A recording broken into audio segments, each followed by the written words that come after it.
That's great. Looks like it's the top of the hour. So welcome, Jordy and Jen Golden. I'll hand things over to you. All right. Well, thank you, Daphne. So it's my pleasure to introduce our next speaker, Jordy Howell. And I will just say that there were so many things that I could say about her. I had to kind of pick and choose. But if you want to read more about her in the symposium, information is a little bit more of a complete bio, I think. And maybe Jordy will tell us more things about her that I don't get a chance to include. But I'll keep this brief so that we can spend our time listening to Jordy talk about something she's very passionate about. So Jordy Howell is the immediate past chair of the Australian Braille Authority, as well as the immediate, we don't really have a name for this, but the immediate past up until the GA and the General Assembly in New Zealand. She was the Australian rep to the International Council on English Braille. And she continues to chair ICEB's music committee. She's a transcriber for Vision Australia, and she helps to develop automation processes for transcription, particularly of music, from what I understand. She's a music teacher with the statewide Vision Resource Center in Victoria, where she loves working with the kids and with Braille music and technology, all sorts of good things. And she's a classical soprano, and she sings professionally as a soloist. And she is and I can attest to this, she is a passionate advocate for Braille music, and just an all-around fantastic person. So with that, am I handing this over at Jordy? I think maybe I'm handing it over to you. And then in about half an hour-ish, I'll give you a 1-minute warning, and then we will, it'll come back to Rianne, who will take, she'll check. Oh my goodness, I'm sorry. You could tell it's the end of the week. She will we will take questions at that time, and eventually hand it back to Daphne. So over to you, Jordy. Excellent. Thanks, Jen. Good morning, good afternoon, good evening, good night to you all. So it's 6 a.m. here, but I've had tea, I've had breakfast, the dogs have been looked after. So now I'm ready to talk about Braille music, which is my favorite subject. I don't know how much you will know about Braille music, so I'm going to assume that some of you don't know anything about it. And so I'll do a bit of a lesson. So those of you that do know something can have a bit of a snooze at that point. And then I'll split the presentation into 3 kind of segments. So yeah, the first will be about what Braille music is and how does it work, how different it is from print music. I'll then move to the resources that are available to learn Braille music. So they will include books, YouTube links or videos, and some podcasts. And then I will demonstrate a few of the Braille music tools that are available to translate electronic print music files into Braille. And this is the exciting stuff that's going on internationally at the moment. So I'd love to share those with you. There's 3 programs that I particularly want to demonstrate, and a 4th that I'll kind of demonstrate in the course of the presentation when I'm talking about Braille music. All right, so it is amazing to think that Louis Braille, who was a teenager in the 1800s, geeking around with dots, just as today teenagers would probably geek around with coding and computers, you know, those kind of kids. Louis created what we now call Braille and Braille music because he was a cellist and an organist and a pretty clever musician. And his symbol of music is still the only international Braille music code in existence. So we all have, the English Braille code. There are several maths codes in use, in Europe and whatever. But in terms of music, this is the code we all use. So if you borrow a Braille music score in Canada or Australia or Norway or Vietnam, you'll be able to recognize the crotchets, quavers, or if you want quarter notes and eighth notes, because they're going to be the same fundamental signs. The thing that differs, though, is formatting. And that's what I'll cover a bit later. So how does Braille music work? What is it? So Braille music is a representation of print music. So print music uses lines and spaces, and you can see the pitch, for example, rise if the pitch is going to ascend up the page. But we don't have that option in Braille. We have to take it from a linear perspective. So what I'm going to do is share my screen now and use a program called Braille Music Editor, or BME 2. But yeah, this is a Braille Music Editor latest version, or almost, to demonstrate what I mean, because I've got a file here. So let's see if this screen share works. Hopefully it does.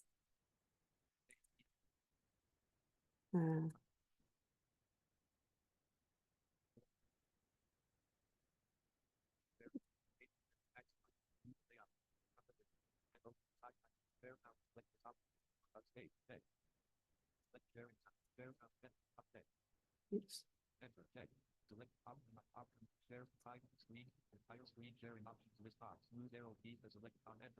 Screen sharing meeting controls. Can we hear that speech? You have started. Yes. Yes. Yes. Yes. Excellent. Post attendee reminder inbox BME2-C:. All right. I don't know whether this speech is going to be too fast for some people, but hopefully you'll cope. So the Braille cell is kind of divided up when we talk about Braille music. Louis Braille was a Frenchman, so they were using do, re, mi, fa, sol, la, ti. So they would use the solfège system. So that's kind of what he was basing things on. So the quavers, or the eighth notes, I'm going to be bilingual here. Fourth octave C quaver bar. So you can hear that say fourth octave C quaver, because I've got it in the Australian system. C quaver. So you can hear it play the C quaver and speak quaver. So that uses it's the letter D for do. So you can call it do quaver if you like. It uses dots coming from the top 4 dots of the Braille cell words. I'm losing them. Okay. And then we progress Jerry has through left the meeting. the letters. So the note do, or C, is the letter D. And then if I move forward, Bar line D quaver. D quaver, or D eighth note, is an E. Bar line E quaver. E quaver, or eighth note, so that's an F. So you can imagine kids might find that a little bit confusing if they're thinking a letter ahead of a note.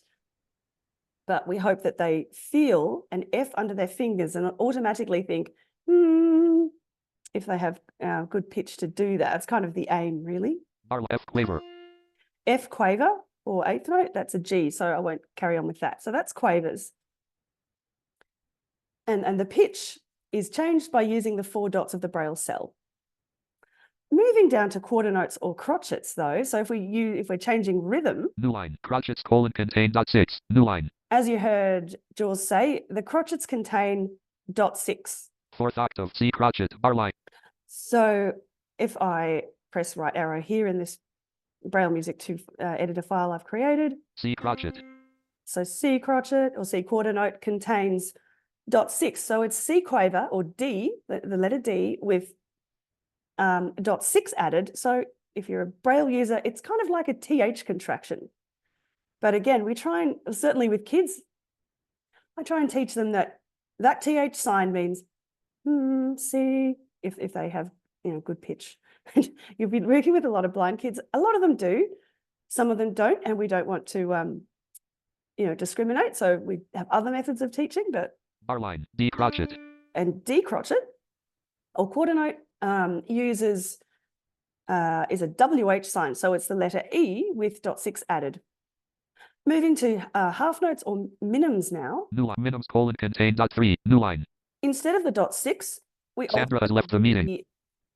.3, where we alter the bottom dot, which is .3. Fourth octave C F bar line. C F. So you can hear that same thing. So you have D, which is our sort of base or root of the system, but we add .3, which sort of makes an N in Braille. Bar line, D half. D half or minim. So you have an E in Braille, and you just add a .3 to that to make it an O. iPhone put in waiting. I bar line, E half. E half, or it kind of looks like a P in Braille. It is a P in Braille. iPhone has left the Sorry about this. Or maybe I can speech on do demand. that. See if that works. So that's how minims work. Moving down to, I've written semiquavers here, contain .3 and 6. In Braille music, the semibreve and the semiquaver are the same sign because there's only 64 combinations, including the blank space, that we can use. So we have to be a bit creative, or Louis was creative. So C whole or C semibreve is a D with dots 3 and 6. So if you can work that out, it makes the letter Y. And D semibreve makes the letter Z. So that's the system. Every nuance in print music can be put into Braille music. So for example, if I wanted to make this E an E flat, I can put a GH before it and make it an E flat. And if I wanted to make this an A flat, I can do the same thing and create and change that. So hopefully people who can see, you can see what's going on the screen there. And those that can't can hear that. So that's the cool thing about Braille music. We can have the same access. I can stop screen share now. Full speech. Title is screen sharing meeting controls. Alt S. So yeah, all nuances can be represented in Braille music. Although it's an international code, formatting does differ. For example, in Australia, we have different ways of writing bar numbers and things compared to, say, the US system. I chair, as Jen said, the International Council on English Braille Music Committee, and it's on our list to collate the formatting differences that exist between countries, so that if you obtain a piece of music from a different country, with a little background work, you'll be able to hopefully decipher it. Mostly though, vocal music is formatted with a line of words starting at the margin, and below that, so unlike print, which has words below music, in most cases, vocal music is above the music line, and the music line is indented to the third Braille cell. So that way it's easy to run your hand up and down the left-hand side of the page and locate that music line quite quickly because it's indented. Piano music, usually, like in the US, UK, Australia, is formatted in what we call bar over bar format. So you have the right hand above the left hand, and the beginning of each bar aligns. So if you need to see what's happening in bar 8 in the right hand, you can just run your finger down to the line below it and feel what's happening in bar 8 in the left hand. In Europe, they use a system called section by section, where you might have 10 bars of the left hand written out in one sort of slab, followed by 10 bars of the right hand. So it's a lot more memory work and less easy to see, I think. That's probably personal preference. Less easy to see what's going on in individual bars.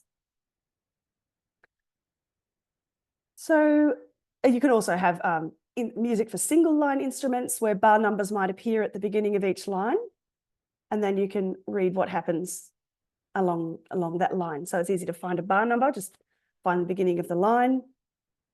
Some countries might have the bars and numbers located just above the line of music. It might say something like L1B4 or L2B4 or something for line 1B4.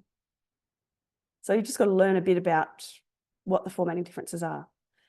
So where on earth, how do we obtain Braille music? So it can be done through your blindness agencies with Braille music transcription departments. And I noticed that there's a transcriber from Canada right here today, so that's awesome. You can find what's called a music XML file online, which I'll talk about later, and convert it yourself. You might not get as pretty a result, but you'll get a result, which is the main thing. So they're kind of the two main ways you'll find Braille music. So I'll tackle blindness agencies first. So at the recent ICEB General Assembly, we heard from Martine Abel-Williamson, who talked about the Accessible Books Consortium. This service contains digital downloads, and some agencies offer their clients the facility of downloading titles directly from that service. In Australia, we have to push for our agencies to do that because it's a bit quicker than going through your agency to get them to access the Accessible Books Consortium on your behalf. So it's a partnership led by the World Intellectual Property Organization, WIPO, and their goal is to increase the number of books worldwide in accessible formats. And obviously it contains Braille, audio, large print, and also Braille music. So that is a hugely exciting project. So you can ask your blindness agency also to, if you don't have a Braille display, to emboss your score and have it in your hands. You can also, if you have a Braille display, often you have online catalogues where you can just directly download the BRF.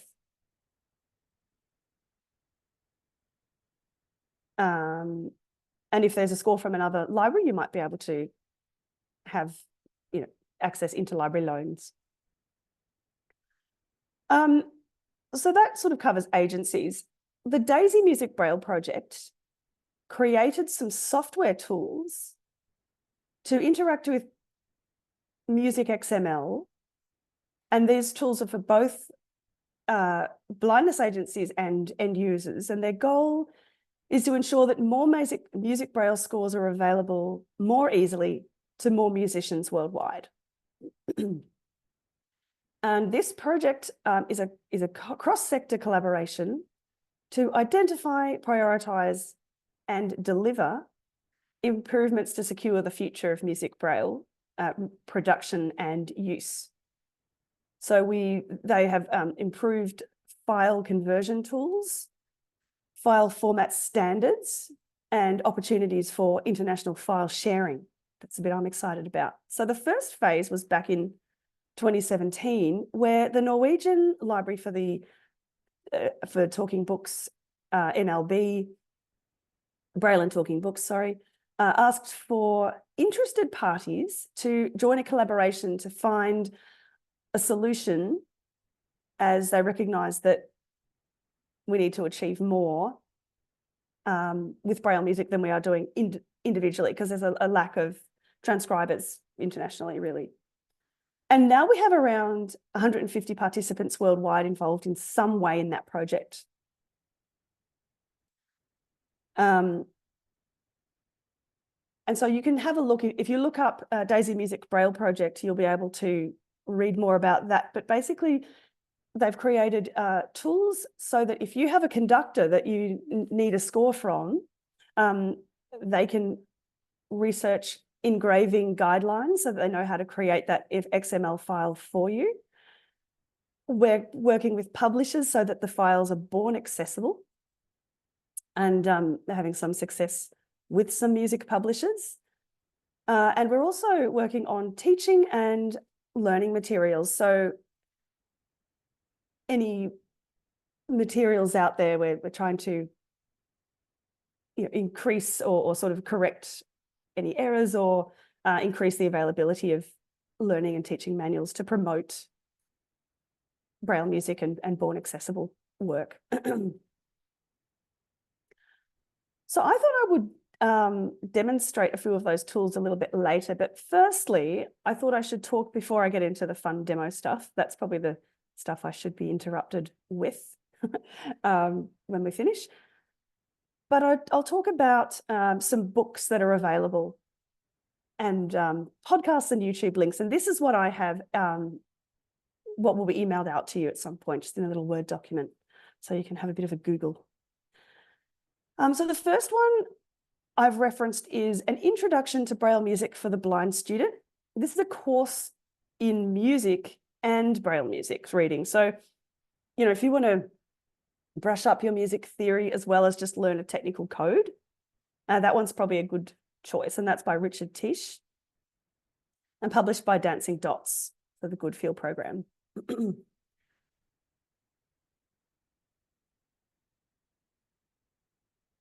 So there's also one called 7 Little Steps to Read Music Braille. There is a Braille version available for students, but I tried to email them, but I had to be a student in order to access that place, so I couldn't get it. But there's also a web page that we put together as the ICEB Music Committee, and I've given you a link to that. And some of the books include A Survivor's Guide to Braille Music by Helen Merrin, and that's available through Vision Australia, and contains an audio CD as well. So I'm hoping that you'll be able to access that through ABC, the Accessible Books Consortium. Music Braille Code 2015. I would say that this is the most sort of definitive resource at the moment. This was developed under the sponsorship of the Braille Authority of North America, BANA. And a lot of countries use this as a reference alongside the new International Manual of Braille Music, new being, you know, published in 1996. So that's our sort of next task, is to try and at least get a supplement to update that code when we can get enough international collaboration. RNIB and UCUF have publications available as well. That RNIB's publications are split into material for sighted learners and for blind learners. So you'll be able to see the rest of those books on that website there. I'm just trying to find. So YouTube and podcast links. There is a webinar around the DAISY Music Braille Project that you can have a look at, where Dr. Sarah Morley-Wilkins, who's been the project lead, will describe what's going on.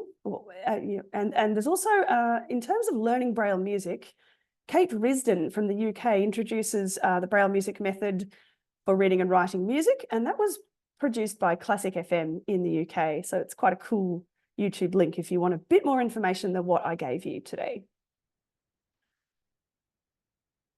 Braille music, let's tackle the basics. This is a Braillecast podcast, and I know Matthew Horsfall's on this call as well, this Zoom meeting.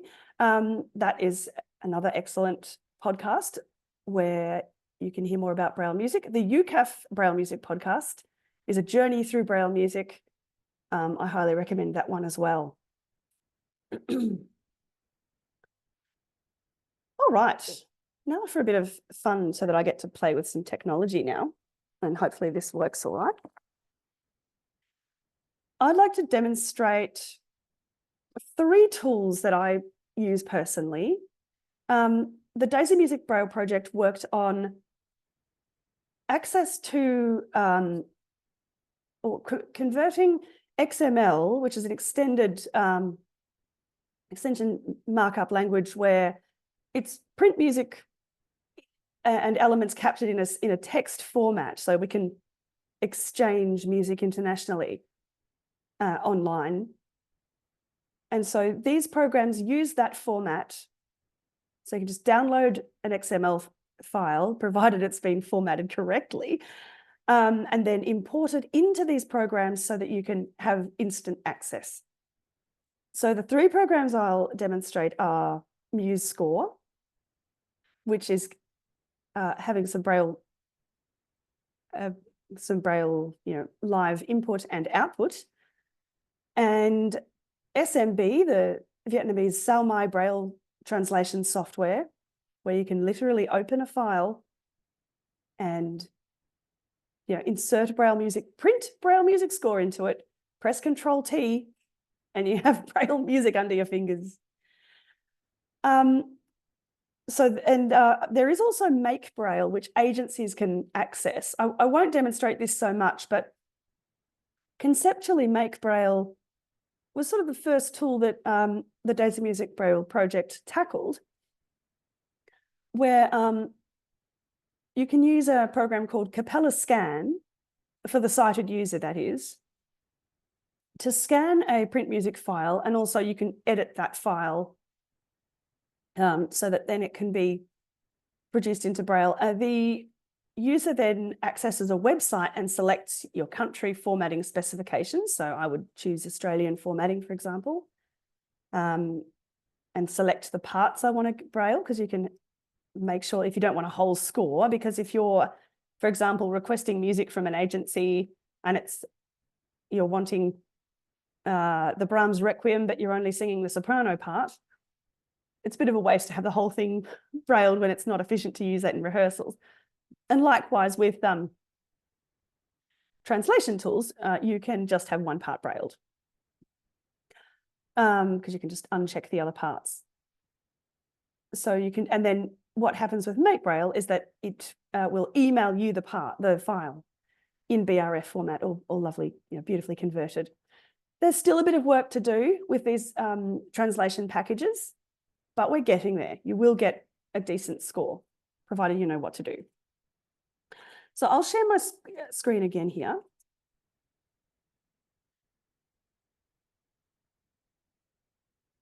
And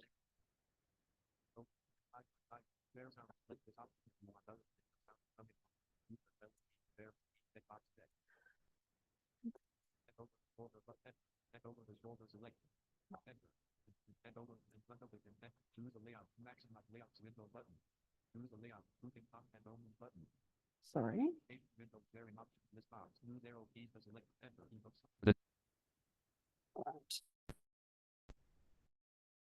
Title is Participants cannot. Start with Musescore. Your default speaker has Windows D folder. Can we hear that speech okay? Yes. Your default We're microphone good. has changed. Thank you. Musescore Studio 4 checked. 5 enter. Musescore 4. Your default speaker has changed. So Musescore 4 To change the selection, is Musescore Studio. I should say. That's the new Your default microphone. shush doors. So that's the latest version. I've prepared a few files here. So one is called Bach. It's a piano thing called Bach's Mortifies by Thy Grace. Control O. Musescore. So I'm going to open that right now. Bach Mortifies by Thy Grace.xml 1 of 4. I'm going to hit enter. Enter. Bird dash Bach Mortifies. Enter. Musescore Studio. Musescore Studio. And if I hit space, that will play at quite a rapid rate. Space. Or not. Okay. Escape. Space. Awesome. I'm sorry, Jordy, to interrupt. Yeah. You have a pop-up for a new version of Musescore covering Okay. the actual notation. Oh, thank you. Alex Radio. Okay. Escape. Let's just. Musescore Studio. Musescore Studio. Insert F1 help. Has that disappeared? No, you have another dialog box. Escape. Musescore Studio. Escape. Musescore Studio. Musescore Studio. Insert F1 help. Escape. How about that? No. Musescore Studio. If I can- Alt F4. Musescore Studio. Musescore Studio. Insert F1 help. It looks like it's on the Alt F4. There we go. It's gone. Ah, excellent. Thank you. Title is Bach Mortifies by Thy Grace. Let's try this. Space. Or not. Escape. Space. It's always the way, isn't it? When it Beth put in wait. works perfectly the day before. Beth put. Musescore Studio. Musescore Studio. Insert F1 help. Bach Mortifies by Thy Grace.xml unavailable. Musescore Studio. Musescore. N. Okay. Escape. Escape. Alt F4. Musescore Studio. Musescore Studio. Insert F1 help. Bach Mortifies by Thy Grace. Don't save button to Okay. activate. Press So let's space. try that Folder again. view list view. Musescore 3 check. Home. Reset. Musescore Studio 4 enter. Musescore 4. Lost focus. Press Alt Tab. Title is Musescore. Control O. Musescore Studio. Musescore Studio. Met other 1 of 3. Adele has left. N-H 1 of 3. Escape. Leaving. Items view list box. Backboard enter. Musescore Studio. Musescore Studio. Musescore Studio. Insert F1 help. Score back modifier. Segment. Measure 1 beat 1.5. Chord. Measure 1 beat 1.5. Note D516. Voice 1. Measure 1 beat 1. All right, so you can hear quite a lot of information that it's giving us when I arrow through each note.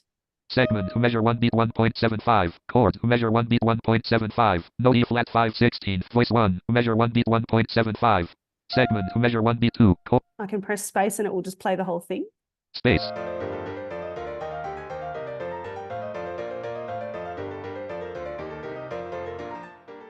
Space. I can tab over to the Braille window. Score back more. Um, Palettes radio. Add palettes button to act. Clips palette. 1 of workspace default button to act. Main toolbar direction is main toolbar notations. Playback toolbar. No input toolbar. Notation toolbar panel. Main toolbar direction. Clips palette. I won't waste time doing that. Sorry, my Musescore is performing a bit differently, but there is a live Braille window that you can access where you can actually read Braille under your fingers, which is extremely exciting. You can also input Braille music. So if you use 6-key entry with dots 1, 2, 3, 4, 5, 6, you can, then you can share music with your sighted colleagues or friends. So I'll leave Musescore for now. Alt F4. Back modifiers. And let's try something different. Alt F4. Musescore Studio. Musescore. Alt F4. I'm just going to leave that alone. Search box S. Sao My Braille. Enter. Sao My Braille. So Sao My Braille. This is Sao My very Braille. exciting. I can open, let's try a vocal piece this time. And I can insert a print music score into this into this print file and translate it immediately into Braille and get some sort of output. And it's very customizable. So if you want the words underneath the music for some reason, you can do that. If you want bar numbers in different positions, you can tell the program how to do that. So if I create a new file. Control N. Document 1.smd. Insert. Alt 9. Oops. Alt F12. Alt F11. Music score dialog. Explorer pane. Menu. Escape. Leaving. Back modifier by bird dash ego sum enter. So I have Page 1. Music. Bird dash ego sum panis vivus.xm. a nice Latin choral work, Ego sum panis vivus. And I'm just going to translate that into Braille with Control T. Control T. 0%. What a document is ready to view. I go to the top of the file because it automatically places you at the end. Page 1. And then .6.15.1. it's telling me in dot numbers at the moment that all this is customizable. So Ego sum panis vivus, I've got as a title. .6.24. And I can read William Byrd, C, 1540 to 1623. Choral public domain. That's where I've got it from. Library 2010. Lang. .6.1.123. And then I can see this is the alto part. .3, 4, 5, 6. And this is in 4/4 time. And I've got bar 0. I have a music immediately .3, 4, 5, 6. .1, 4, 5. .3. under my fingers. .5, 6. .3, .5, 6. So this at the moment is putting music above the words, but I haven't played too much about .3, 4, 5, 6. my settings. Bar numbers are at the beginning of the line, as in US formatting. .5, 6. And you can work your way through that score. And I could emboss that out if I wanted. The last thing I wanted to demonstrate Alt F4, confirm dialog. N, is document. Goodfeel, Windows D, full. which is the paid version of Bill McCann's Dancing Dots suite of products. I use this probably still most often personally because it's the program I'm most familiar with. So it's a 3-step process where you import a music XML file into Lime, and you can hear that score, and then you can edit it there if you want to a limited extent, as a blind person, because sometimes you don't know if it's correct or not. And then you can translate that into Braille. L, learning manage I, Lime 9.16 checked. So we'll open Lime. Enter. Welcome to Lime 9.16. And I'm going to import Menu, file, something else. Music XML dot dot dot. Unknown script call import music. Having all sorts of things going on today, aren't I? Yeah. Name header bar. Folder view list. Bird dash ego. IMSLP4. Morley.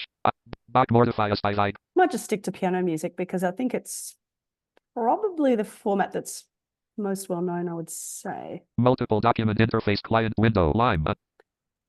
So we've got here options for XML import, and you can change things like Addition. just additional page settings, how many print staves you want on a Braille page, voice and stem directions and stuff. I just import music XM colon from colon lime colon unknowns. I can right arrow my way through the piece. Beat 1.25 C5 semi-quaver slur the next colon from colon back mortify us by thy grace. Beat 1.5 D5 beat 1. The nice thing with Lime Aloud too, and I think Musescore does this, is it will, if it's a vocal piece, it will tell you the word and the notes at the same time. I can hit Control H to hear this piece. Unknown script. Percent of mark. And I'm going to slow this down down because it's 0.4. You can choose how slow you want it to play it. Colon from.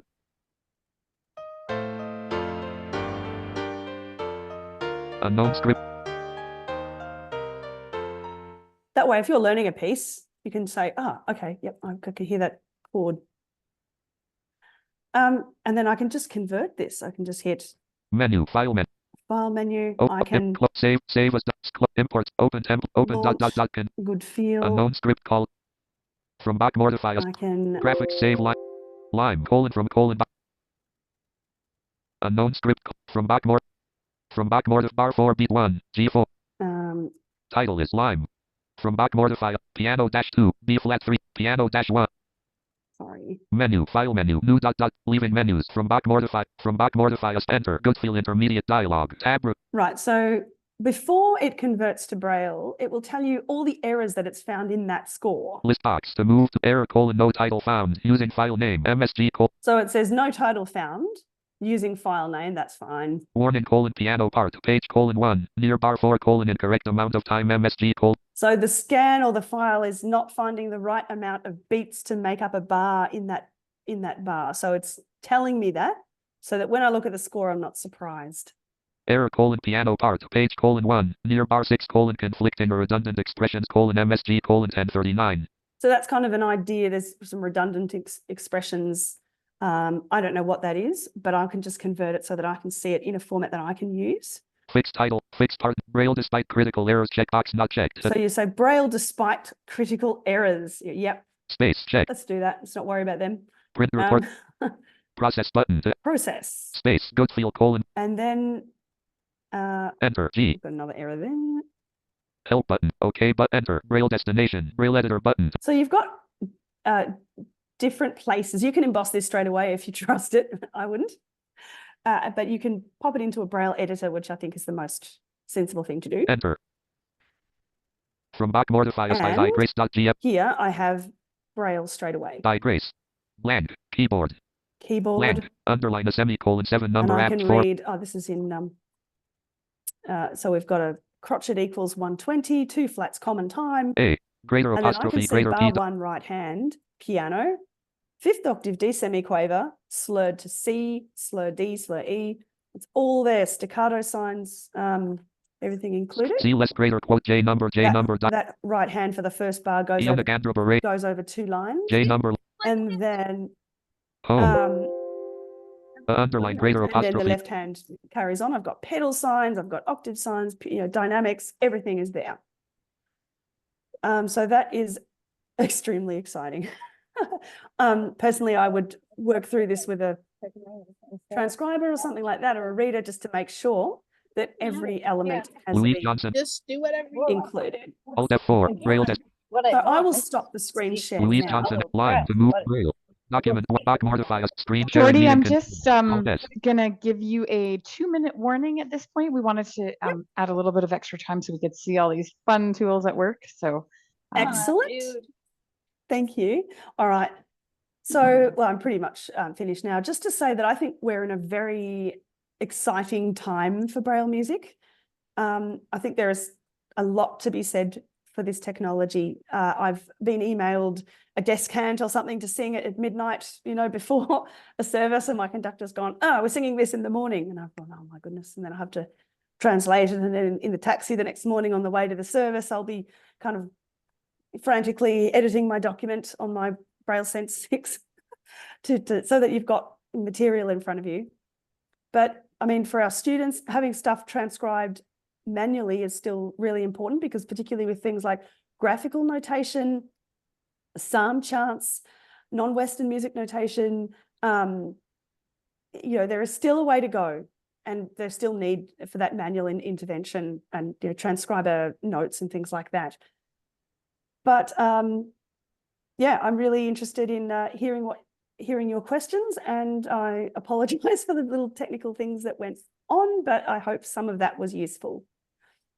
That was fantastic. Thank you, Jordy. And it's like our systems know when we are being watched, so they like to do these things to us. They totally do. So yes, thank you. That was wonderful. I'm going to hand things over to Rianne now so that she can take questions and do some of the other things that need to be done. Excellent. Thank you so much, Jen and Jordy. That was fantastic. I wrote tons of notes and Oh, I thoroughly enjoyed it. Thanks. Our first question is from Iwana.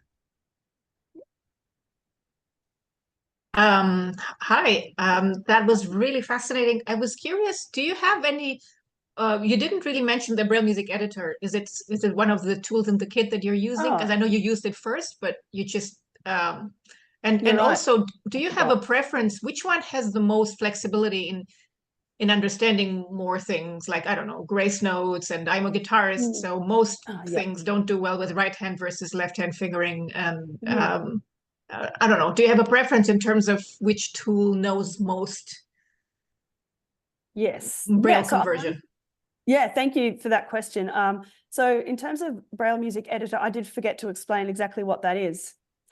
So Braille Music Editor is a way of brailing in 6-key entry into a Braille music, into a file, and then exporting that, to Music XML. So going the other way.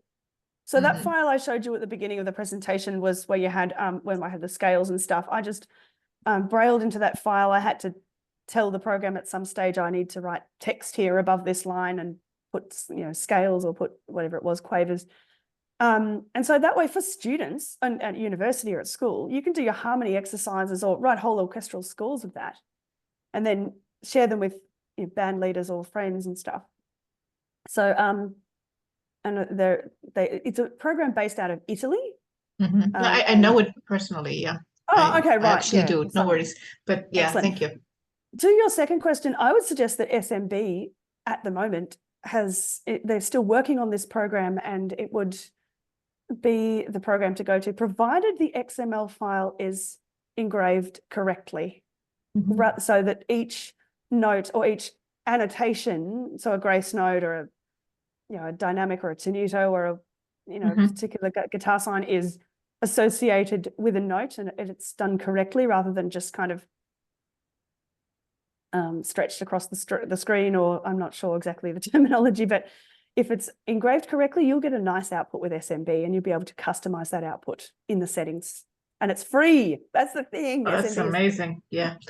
Anyway, I'd love to stay in touch, because I have a lot of guitar music that I have written myself, but cool. with some variants, and I'd like to make it available. Anyway, I'll see if I can get in touch anyway, and I'm really interested too. Yeah, offline. Yeah.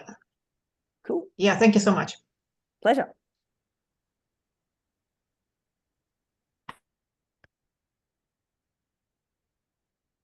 Any more questions? Well, maybe while we're waiting for some raised hands, we can do a door prize.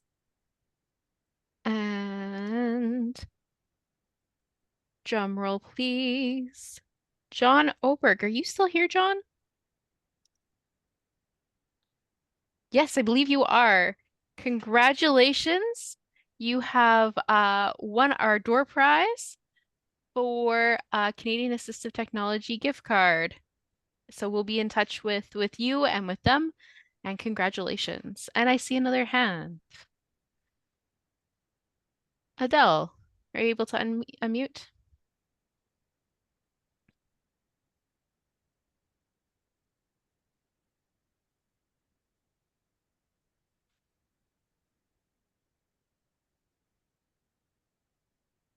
All right, while we're waiting, James Bowden. Base audio now unmuted. Sorry. There we- Hello there. Hello. Ça va? Hello, James. Hey.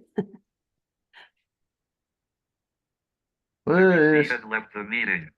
Uh-oh, can you hear? We can hear you. well, it's fascinating this series. Oh, it's not James. First, it is fascinating this series of webinars as part of the BLC Braille.